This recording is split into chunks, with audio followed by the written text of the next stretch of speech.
In this video, I'm going to show you how to add a line in Photopea. Start by opening your Photopea project where you want to place the line.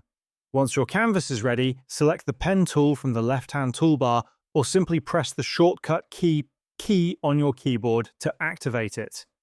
After selecting the pen tool, look at the options bar at the top of the screen and make sure the mode is set to shape instead of path.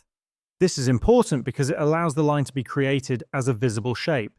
Now click once on the canvas to set the starting point of your line, then click again at another point to set the ending point.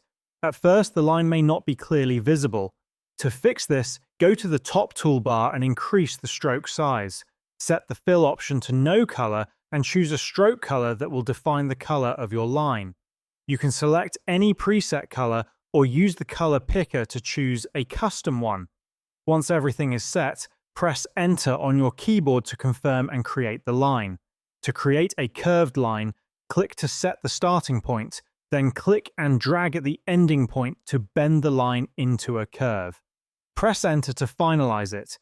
You can also create multi-point lines by clicking multiple times on the canvas, which is useful for graph-like or custom shapes.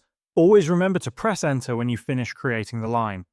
If you already have a straight line and want to turn it into a curve, make sure the line layer is selected and the pen tool is active. Click on any anchor point and adjust it to curve the line. You can also change the line style from the top toolbar, such as converting it into dashed or dotted lines and adjusting the spacing between them. These changes update in real time, and this is how you can create and customize a line in Photopea.